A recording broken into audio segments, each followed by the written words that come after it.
Okay. Dave Byers, Spill Response Manager for Washington State Department of Ecology. He's managing a 24-hour response operations from 6 regional offices.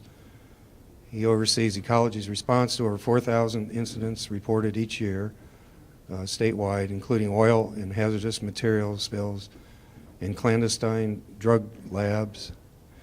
David also serves his community as Assistant Chief of the North Olympia Fire Department. Yeah, thanks. And thanks for inviting me. I'm going to touch on the marine and rail transportation study that ecology was directed to do. We've put together a whole lot of work in a very short period of time under a very aggressive agenda set by Governor Inslee. So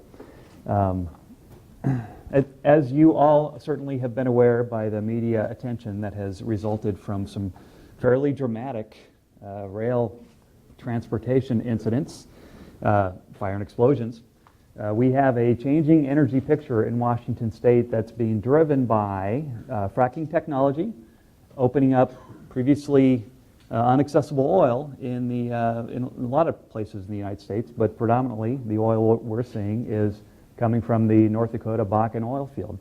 That is really changing the energy picture in Washington State with regard to how our oil is coming in to meet our needs.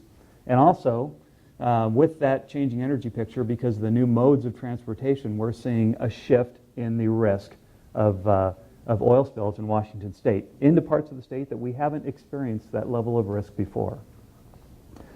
Excuse me. So flash back to 2010. This is a graph of the, let's see, the red dots in North Dakota are the loading terminals for Bakken crude oil, and the blue dots are the receiving facilities where Bakken oil is being offloaded. So we're going to jump forward a couple of years and brace yourself for the change here. This is 2013. Yeah, and pretty much every time we show that transition, we hear that collective gasp from the audience. It's a big change. It's a change that's driven by the oil industry is very nimble in how they're able to really bring oil in and adjust to market influences like this. And as we're seeing the collective ability for government agencies to catch up and adjust our policies are not quite as nimble as the oil industry. And we're currently working on some of those adjustments right now. So we saw, let's see, the first oil train in Washington State, I think back in, and when I say oil train, keep in mind that oil and hazardous materials, flammable products, have been transported into Washington State like forever by rail for a very long period of time. That's not new. What's new is the amount of oil that's coming into Washington State. That's new. So the first terminal, I believe, opened up in Washington State to receive crude oil by rail in September of 2012, and that was at the Tesoro facility. That has shifted the way oil has come in, the amount of oil that's coming in by different methods. So our oil has come into Washington State historically predominantly by maritime traffic, by tank ships coming in Washington State through the Strait of Juan de Fuca. Historically, about 90% of our oil has been received in Washington State by tank ship. The additional oil, the bulk of that oil, has come in through the Alaska Trans Mountain Pipeline System. I'm sorry, Alaska? How about Canada? It's that other state to the north of us, Canada. Yeah. All right, I'm geographically challenged. So that Trans Mountain Pipeline System has been operating in Washington State since 1953. So we've been receiving oil, Canadian oil, through that system for quite a long period of time too. As you can see by the mode of transportation in this graph, that certainly has shifted. We're seeing more oil by pipeline, and now the new thing for us is crude oil by rail. This graph really shows the routes of transportation. So of course through the Strait of Juan de Fuca, that's where our tank ships come in and out. The red, way up at top, the red line, that is our crude oil pipeline coming in from the Trans Mountain system, in from Burnaby, Canada, and delivering crude oil to the 4 northern refineries of the state. The yellow lines are our refined product pipelines, taking oil from our Washington State refineries and pushing it into the Portland market all the way down the I-5 corridor, and then some pipelines coming in from Montana and up from Utah in the eastern Washington. So the black lines show the rail lines where oil trains are currently transiting through Washington State.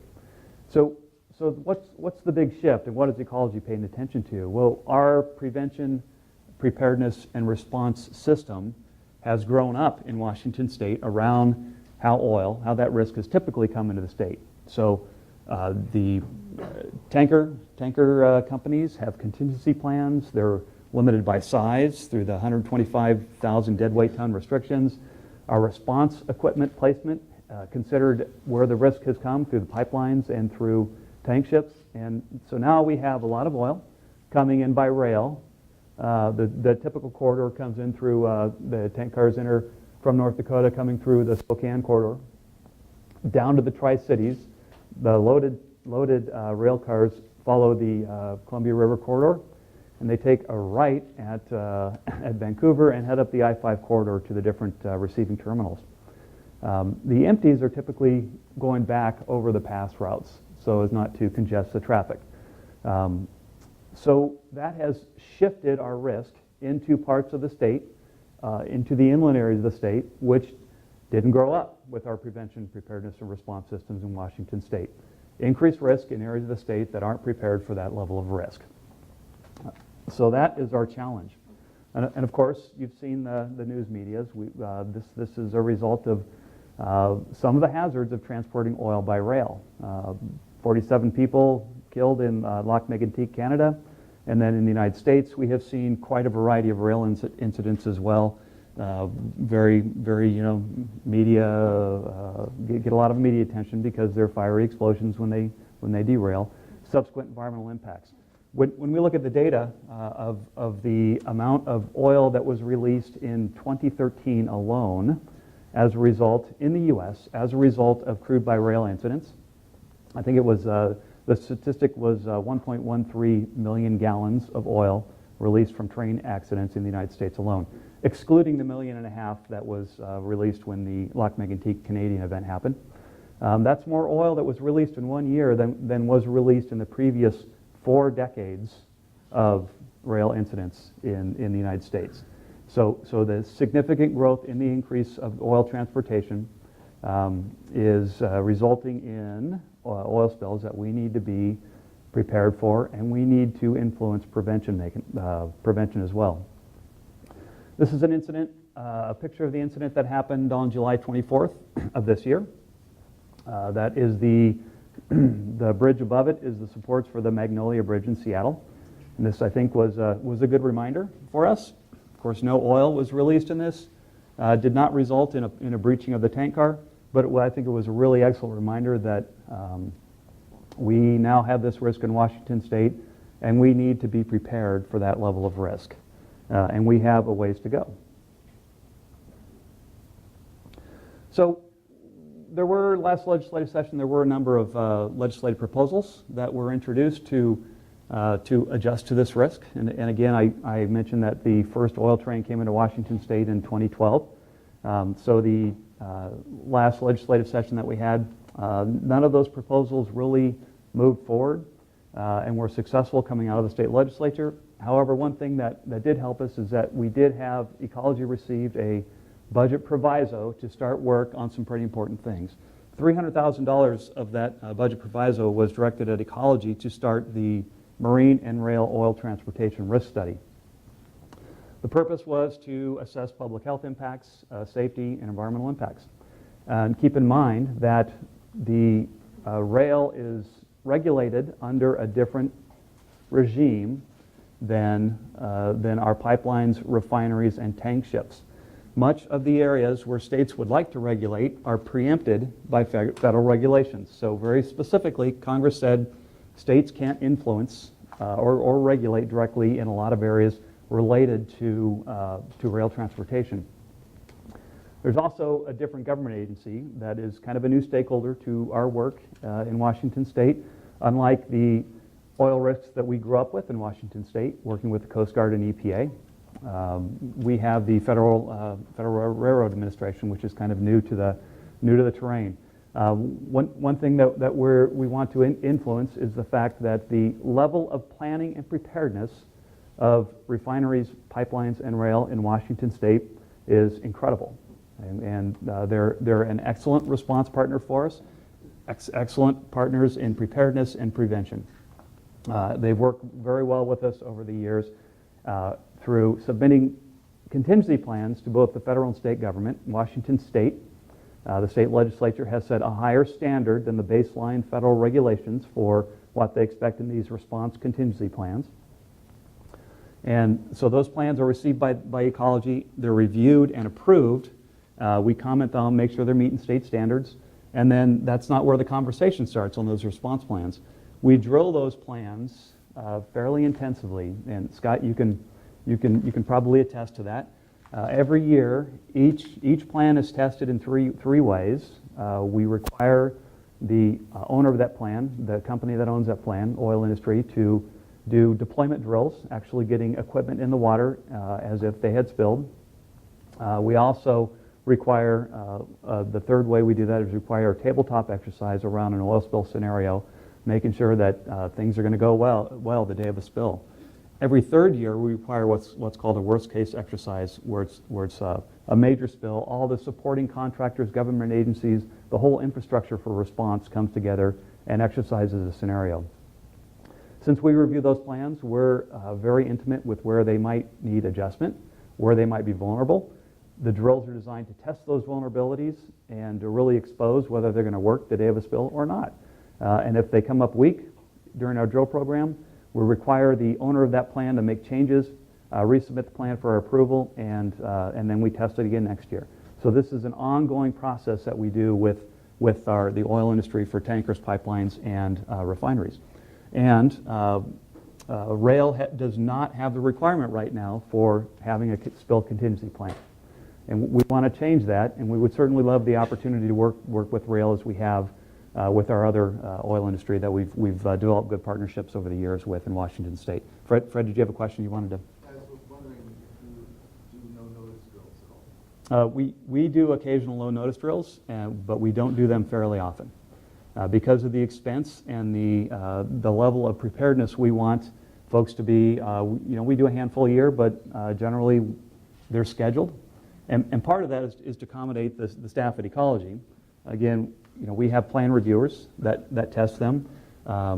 We have a lot of other work that we do. So to be available and actually test those plans in the extent that we need to test them, we need to schedule those to give our folks the time to set aside so that they can pay attention to those drills as well. But if you guys can schedule amongst yourself, why do you tell the responsible party that when to set the cost? Generally, we give them the opportunity to be equally as prepared, and it's not like we're not doing no-notice plans. We do a handful a year, but most of them are scheduled.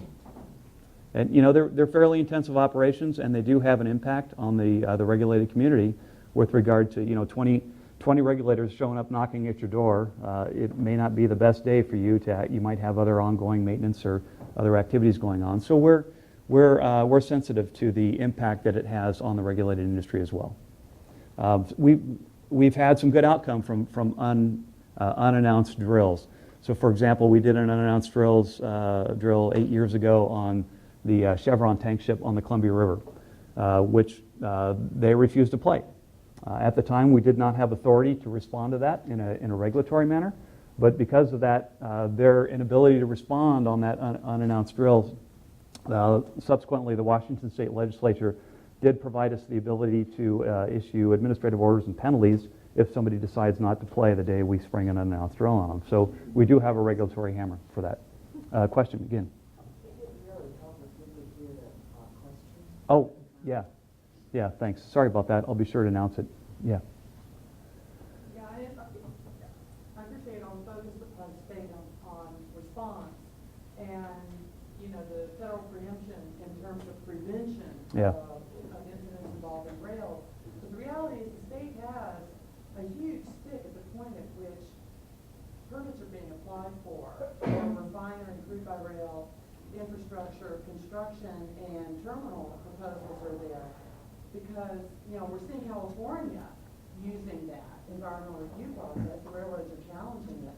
But I don't think they're going to win, because I don't see why we can't use SEPA, and we can regulate indirectly through the refineries and the terminals, but we can't regulate directly with railroads by making conditions, mitigations on attached to those permits.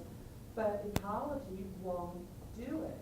And I understand you have expertise, but SEPA says associate the agencies that do have jurisdiction and expertise, associate the FRA on their lead. But we've got to start doing a cumulative analysis of the impact of all of this.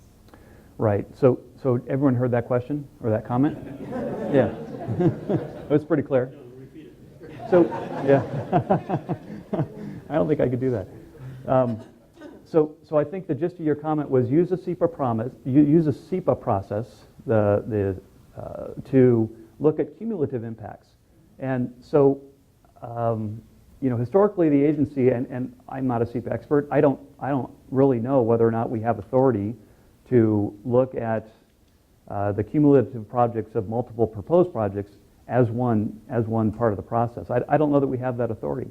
I do know that Governor Inslee recently gave our director guidance to do something that was rather unprecedented in the SEPA process, and that's look at the impacts of burning fossil fuels from one of the products abroad, and to consider that in the environmental impact study and review.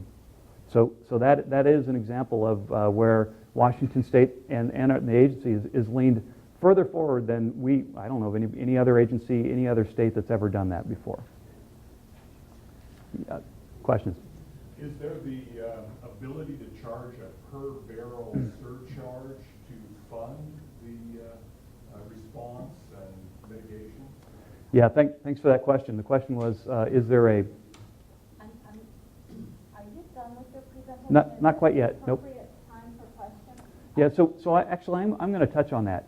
So let me move a little further in the presentation, and we can follow up on questions afterwards, if that's okay. Okay. So in addition to conducting the study, we did receive, because the inland area, we have what's called geographic response plans. These are individual response strategies on how we respond to spills in the marine environment.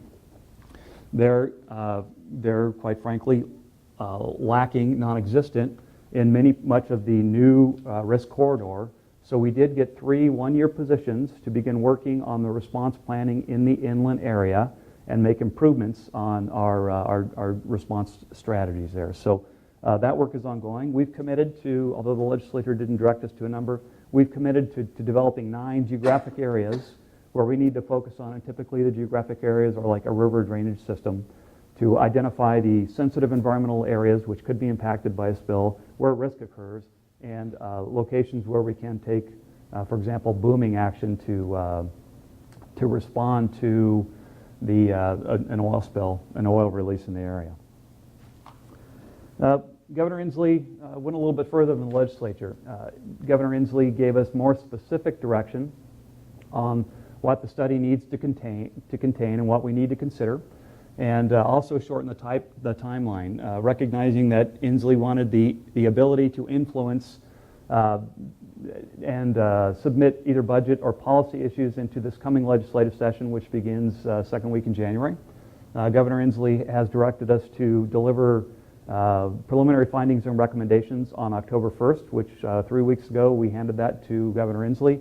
And I do have, if anybody's interested, I do have a little bit more detail focus sheets on what that contained. Those are the highlights.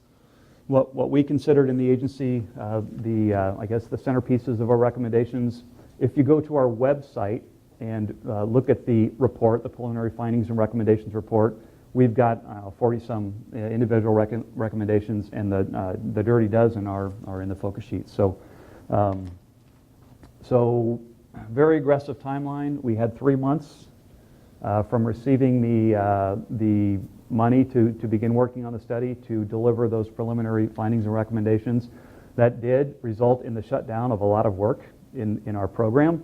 So we had to redirect our expertise and staff to really focus on what we think is more like a $1 million study. We did receive $300,000 to get some contractor support to develop it, and the bulk of that was paid for out of Hyde by shutting down some of our prevention and preparedness work so we could focus on that. Some of our response work suffered as well. I won't say suffered because this is important. So here's our timeline for the end result of the study, or the duration of the study. So the October 1st, we did deliver the preliminary findings and recommendations to the governor. We've got a draft report due to the governor on December 1st, and that's going to be it's right now around the 600 or 700 page size. It's got a lot of the detail that we didn't have time for that preliminary report to build in. So it's going to be a lot of the detail. It's open for public comment. We're doing public outreach. Next week we've got public outreach workshops in Spokane and Olympia.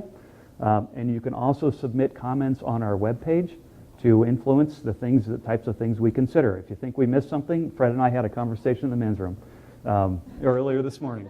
And he thinks we didn't look at something quite correctly. That's exactly the type of input we need. We need it in writing through a link on our website, because then you can guarantee we're going to pay attention to it. We're going to summarize all the comments we received, and we're going to do what's from the rural world you might recognize as a responsiveness summary, how we address that comment. So that finished complete report is going to be due March 1st, roughly midway through the legislative session. What is the public comment deadline? Public comment deadline is that's on our website, and I know we're hoping to give full consideration to every comment received by December 1st.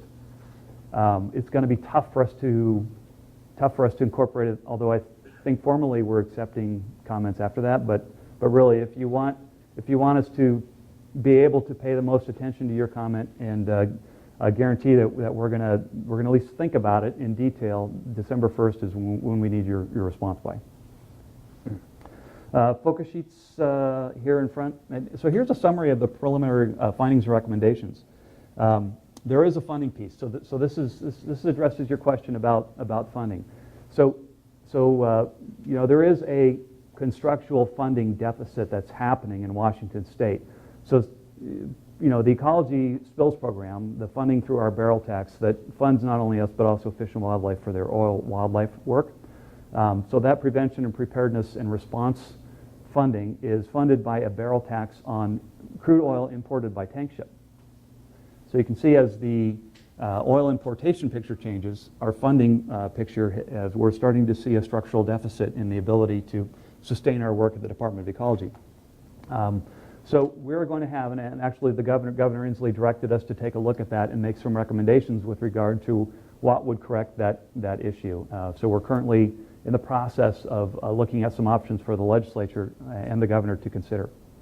Another piece of this is the work that's done by the Utilities and Transportation Commission, who is our partner in the report.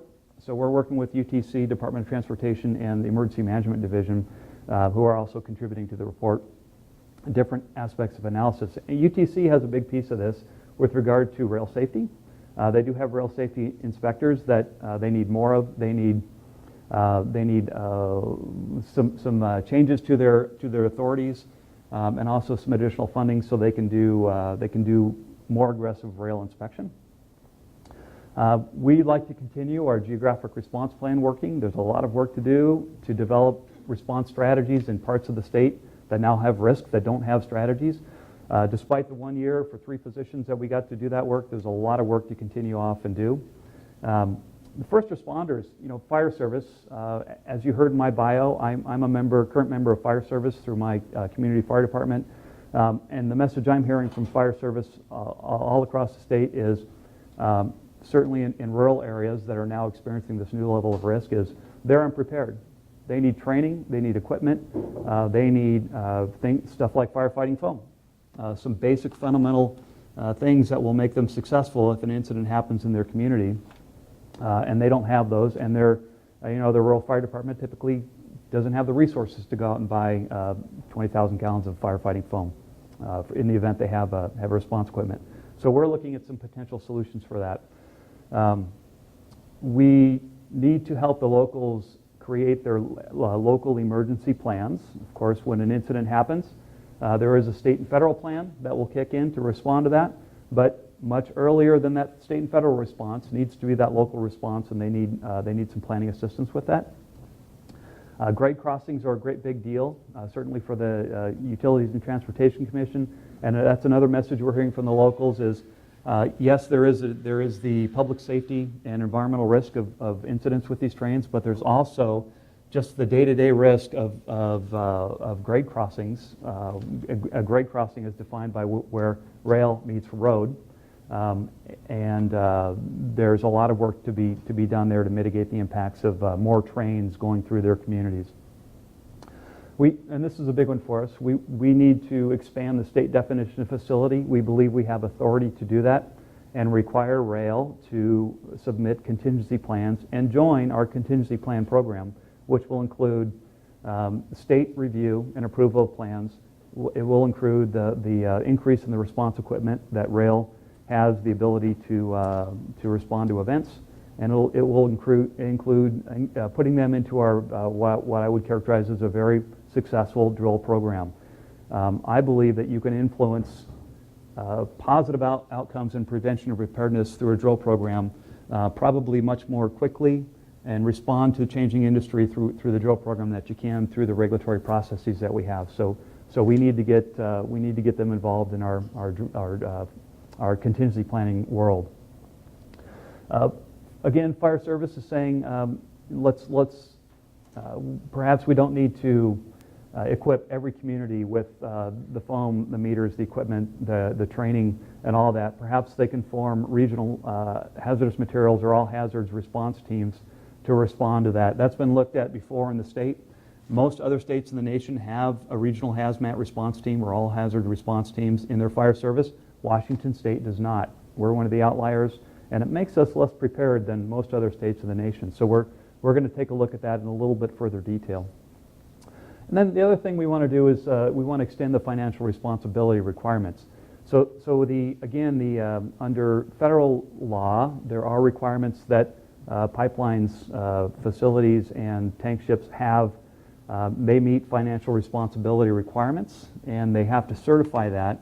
Right now, except for Warren Buffett's billions through BNSF, we don't have that same level of assurance that if a spill happens, if damages happens, if impacts happen to communities as a result of oil spills from a rail incident, that they'll have the financial ability to respond to and make the community whole again. So we want to include them into our family of the regulatory world of financial responsibility requirements. Moving forward, next steps. Well, we do have the draft findings and recommendations.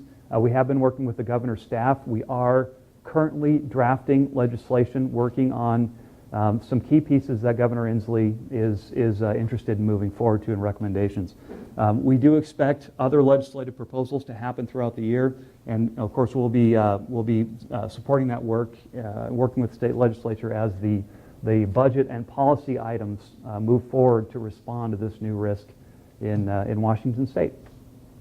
And there you go. I would encourage you, if you're interested in this, if you go to the ecology website, click under the spills program, and you'll see a big bold link to the marine and rail oil transportation study. We've stuffed a ton of information on that that will give you lots of additional background information about the risk picture and the work that we're doing. So thanks, everyone.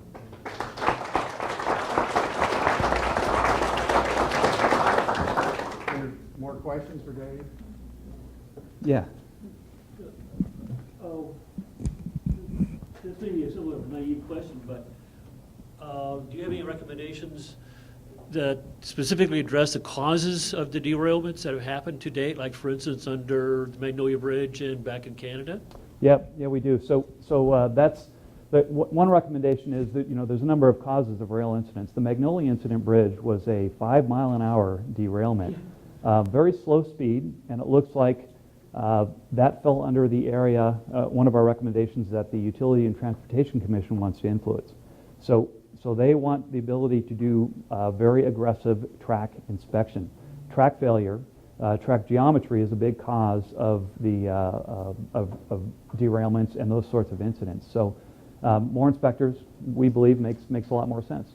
The UTC inspectors are certified by the Federal Railroad Administration, so they're certified up to federal standards, and actually part of that receive delegated authority to regulate under the federal rule regime. So again, that's direct state control that's consistent with the federal regulations that would work out well for Washington State. Thank you. Okay. Dave, I was wondering if you could speak to the difference between UP versus BNSF. I've seen UP has yet to post their spill assets on the whirl, whereas BNSF has done so for a long time. And Yeah. I'm just wondering that this isn't a monolith of an industry. There's at least two of them. And also is whether or not, is firefighting included in the C plans at all? And what would that take to do so if it didn't? Yeah, okay, so two questions. The first one was the difference between our two predominant rail carriers in Washington State, Burlington Northern Santa Fe, and Union Pacific. Right now, Union Pacific is not transporting, I won't say any, but the federal DOT came out with an emergency order which required rail to report to states and locals on how much Bakken crude oil they were carrying.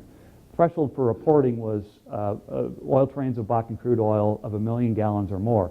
That's roughly 30 rail cars. Your typical unit train of oil are 100 to 120, right? So UP has said they're not hauling any of those trains in Washington State. So much less risk than Burlington Northern Santa Fe, which at last count had 19 per week coming through the Spokane corridor. And then, part of those branch off to Oregon, some of those branch off to the different refineries. Some of those come up here to Whatcom County. So the level of exposure from crude oil and subsequently the equipment requirements, BNSF has invested in additional equipment, and they are putting their equipment on what we call the Western Response Resource List, the WRL. So all of the oil spill response assets, such as skimmers, boom, what else? I don't know. Boom vanes, equipment specific to oil spill response, from government, the oil industry, from response contractors, from the dedicated oil spill response organizations, are all inventoried in the Northwest. Really unique. Other states are jealous of us. They're trying to do the same thing. It helps us quickly identify and access resources in the event of a spill. And it also helps us plan and prepare for spills. Do we have enough equipment in the right places? I know from some people's perspective, the answer is always no. So the BNSF is adding their equipment to the whirl, and UP so far doesn't have anywhere near the level of equipment and does not put their equipment on the whirl. However, they don't have the level of exposure that we do from BNSF. And your second question, remind me again, was? Firefighting in the C plan. So firefighting is not a component of the state requirements in a contingency plan. The federal government does have a separate requirement which kicked in, John, help me out here, the firefighting salvage regulations for the Coast Guard. For the non-tank vessels? Yeah, This year. this year. So for tank vessels, already kicked in, but for non-tank vessels, right?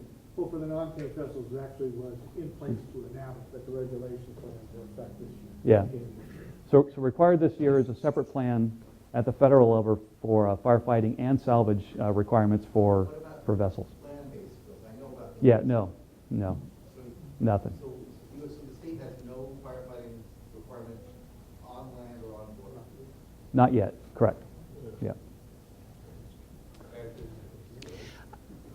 This is probably a naive question, but I've been reading recently about the fact when Bakken crude oil explodes and the fire resumes, that there is no way of fighting that kind of a fire, that the foam is not responsive to putting the fires out, and then you just have to let them burn out. Is that correct?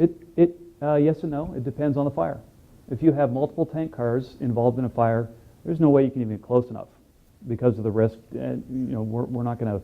Nobody would put a firefighter that close to multiple tank cars with the risk of fire and explosion like that ongoing. If it's a smaller fire, then the answer is yes, you can use a lot of foam to put it out. The trick is the application equipment needed to do it successfully. You can't have a firefighter with a hose totally capable of throwing foam on a fire, but you need a lot of foam in a very short period of time. So, for example, in the order of 5 to 15,000 gallons per minute of foam, the only capable equipment of doing that right now exists in our airports, who have that requirement to be FAA certified, depending upon the type of aircraft traffic that's coming in. So, we have before in Washington State taken that airport firefighting equipment from, for example, we had a gasoline tank truck fire, not a rail fire, but tank truck fire, burning an I-90. We borrowed equipment from Boeing Field and used it to extinguish the fire. That did temporarily shut down certain types of traffic from Boeing Field until they had that capability back. So it's a big decision to pull that. I don't think we're going to get CTAC's firefighting equipment to Eastern Washington because you just can't shut down commercial traffic like that. And, Yeah. okay, I've got two questions, but I'll try to be quick. The first one is, how is that reporting process going now that it's been mandated by the feds? I know Yeah. there were some issues, Yep. at least at first. And then the second part, and I'll try to make this unloaded, is the role of the state legislature with regards to implementing some of your recommendations, at least the preliminary and then the final ones. How would you see that going forward, at least over the next year, in terms of whether or not you can use collaboration to work with both the legislature, but more importantly, the specific committees and their chairs to be able to advance some of these recommendations? So let me touch on that second question first, and I'll have to ask you for the first one again. So as far as collaborative work, I think we always achieve better results through collaboration. Certainly as you develop legislation or get improvement, and a perfect example is, as John Venture touched on for the Harbor Safety Committee, where you've got voluntary industry collaborated standards that really you violate those at your own risk. They become de facto policy and legislation. Probably more successful if industry agrees to them. So with regard to the rail risk, we have been working with Burlington Northern Santa Fe to do some of that collaboration as a result of that. And we're working through a group called the Northwest Area Committee. And through the area committee, we're working with them on locating what are the best places for response equipment. How should BNSF spend what money that they do have set aside for response equipment? Where should it be placed? And so they've placed some equipment in the region. I don't think it's enough, but that's my opinion. And sure, they have a budget, and maybe our contingency planning requirements, if those kick in, will influence increased spending by them to meet a regulatory requirement. So we've also been working with BNSF to work on those geographic response strategies in the inland areas. Mostly because BNSF, when I say they don't have a response plan, they don't have a robust plan like our regulated oil industry does. But they have been responding to derailments and spills of certain things over the years. So they do have some response capacity. We've been working to correlate their response system, which is rail mile, to our geographic response plans, which is the kind of the two different languages we speak: oil industry, Coast Guard, EPA versus and the state versus what rail has done independent of us. So we're working to make that come together and have seen some improvement. In my opinion, not nearly enough yet. And your first question was? Well, I was asking about the legislature, and specifically with regards to your working relationship with them, yes, the necessity of their involvement, and then the Yeah. question was the reporting process. Okay, so the legislature, it is always always collaborative work with legislative staff for the different committees. They hold workshops with the ability to, folks come up and testify. Certainly when legislation is introduced, that's a public process. But behind the scenes, it's not just a bill being introduced from the legislature. We do work with their staff to provide agency input They consider our suggestions as if we were, another important stakeholder in the process. So there is collaboration with not only agencies, but with any stakeholder, really. I think the legislative process in Washington State is pretty good about that, considering input.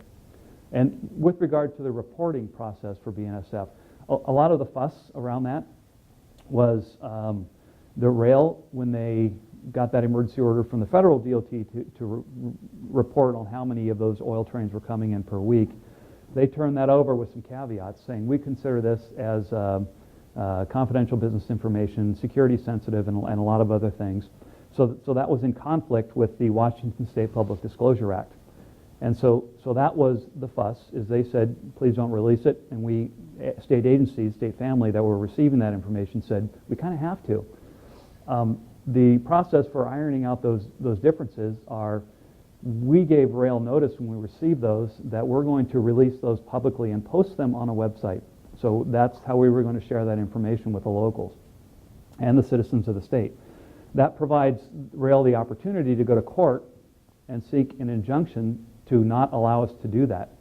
Rail chose not to go to court, so they chose not to seek an injunction. And now if you go to the emergency management website, or even the link on our website at Ecology, we link to there to share that information with whoever is interested. That information is now publicly available each and every time we receive that notice by rail. But you're challenging the state. Yes, yeah. The rail. Right. Rail thinks that information for commercial business purposes as well as for security should be kept undisclosed. We'll know when it blows up. Yeah. Question, yes. Yes. In your opinion, if one of these trains exploded Yeah. going through a town, is it reasonable to think that that town would recover? So the question was, if an oil train exploded in a town, is it reasonable to think that that town would recover? That's a very tough question. That's a really tough question. And you know, so take Lac Mégantic, Canada, where the biggest impacts were 47 people were killed, 1.5 million gallons of oil was released, the town was obliterated. Gosh. It's a war zone still.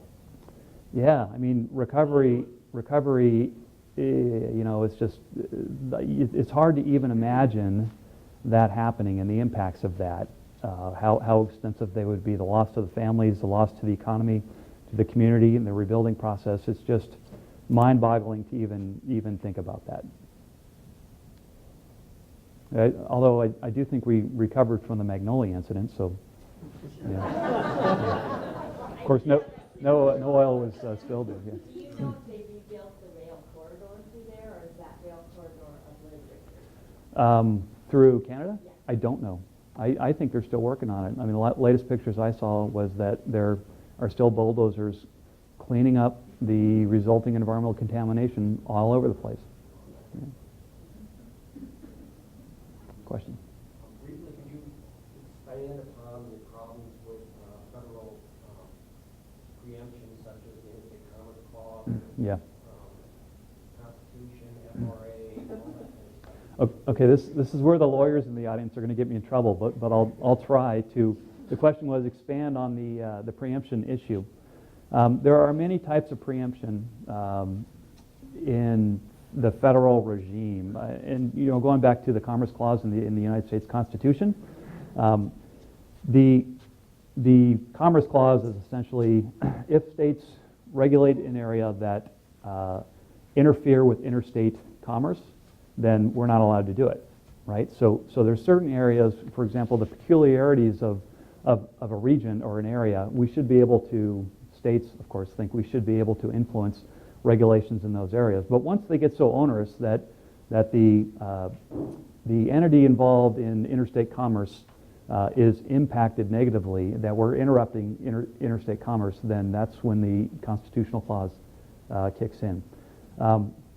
There is the other type of preemption, so that's the Commerce Clause preemption. There's field preemption, which if Congress sets up laws under the federal doctrine that are so thorough that it doesn't leave room for states to regulate in the area. So they've covered, exhaustively covered the requirements of an area of law so extensively that if the states try to regulate there, there's just not room for us to wiggle in any regulation. Field preemption. There's also conflict preemption. So where if the states pass laws that are in direct conflict with the federal law, we say trains have to be painted blue, and the feds say no, they have to be painted black, then the feds win. The congressional regulations rule, they trump over state regulations. And then there's the other type of conflict is direct. I'm botching the term here.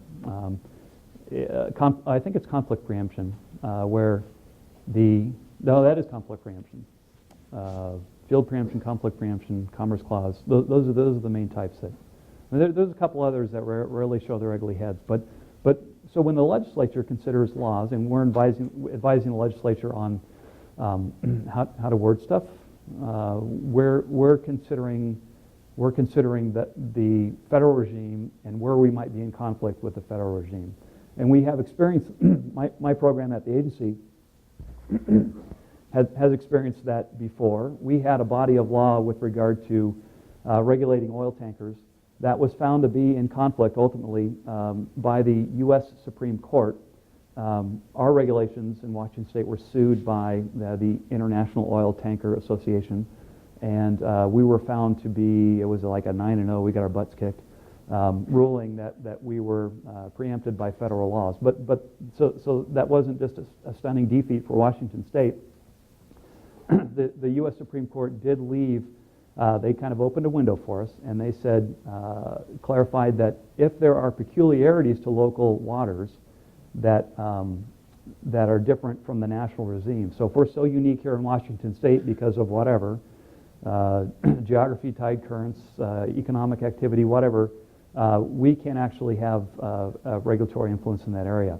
We haven't fully exploited that yet, but the U.S. Supreme Court did, in slapping us down, did offer us they opened the door for us a little bit there too. Intertanko was 2000. And that was Intertanko versus Locke, who was governor at the time.